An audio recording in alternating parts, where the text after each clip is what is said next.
এক টুকরো বাঁশ, কয়েকটি সুতো আর মানুষের নিখুঁত হাতের ছোঁয়ায় তৈরি হয় পলো, যা শুধু মাছ ধরার ফাঁদ নয়, পলোডাঙ্গি গ্রামের জীবনের গল্প। নদীর ঢেউ যেমন থামে না, তেমনি থামেনি এই গ্রামে পলো দিয়ে মাছ ধরার গল্প। কিন্তু আজ সেই পলো আর আগের মতো কেবল ফাঁদ নয়, হয়ে উঠেছে পলোডাঙ্গি গ্রামের মানুষের বাঁচার একমাত্র ভরসা।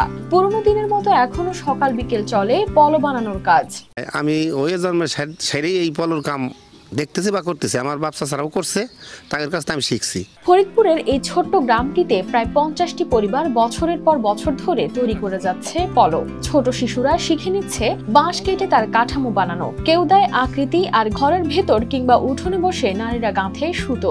একসময় তাদের পূর্বপুরুষেরা নিজের মাছ ধরার জন্য পলো বানাতেন, সেই প্রয়োজনই একসময় জীবিকার পথে ঠেলে দিয়েছে পুরো গ্রামকে, যেন বাঁশের ফাঁদেই আটকে গেছে গোটা গ্রাম। আগে যেভাবে করছি তাতে সপ্তাহে ধরেন 8টা 10টা বানছি, তাতে বেশি একটা পারিও নেই, করি নেই, কোনো রকম আর কি ই করছে। এখন যাই আস্তে আস্তে বিয়ে শাদি করলাম, টাকা পয়সা কিছু হইলো, তখন আর কি সব কিছু বাড়াই এখন আমি 50টা পর্যন্ত সপ্তাহে বানার পারি। প্রায় 60 বছর আগে এই পেশার শুরু। ফরিদপুরের নানা জায়গা থেকে বাঁশ কেটে আনা হয় পলো বানানোর জন্য। সব মশার বিরুদ্ধে সুরক্ষা দিতে এলো বসুন্ধরা এক্সট্রিম অ্যারোসল, মশার বিরুদ্ধে এক্সট্রিম সুরক্ষা।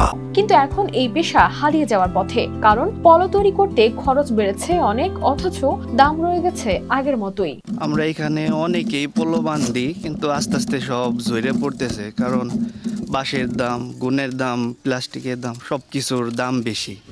এই জন্যে বর্তমানে আস্তে আস্তে এগুলো কমে যাইতেছে।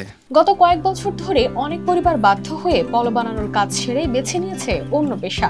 সরকারি সহায়তা বা সহজ শর্তে ঋণ না পেলে পলোডাঙ্গির এই শিল্প টিকিয়ে রাখা কঠিন বলে মনে করেন সংশ্লিষ্টরা। বর্তমানে সরকার যদি আমাদের সুদবিহীন বা অল্প ঋণে কিছু এমনি লোনের মাধ্যমে কিছু দিত, তাহলে হয়তো কি আমরা এই শিল্পটারে বাঁচাই রাখতে পারতাম।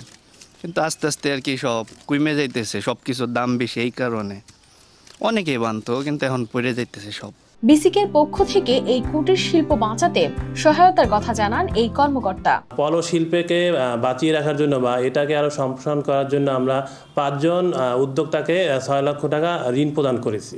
পলো শিল্পটা আসলে আমাদের মানে ঐতিহ্যকে ধরে রাখছে, যেটা এখন প্রায় বিলুপ্তির পথে।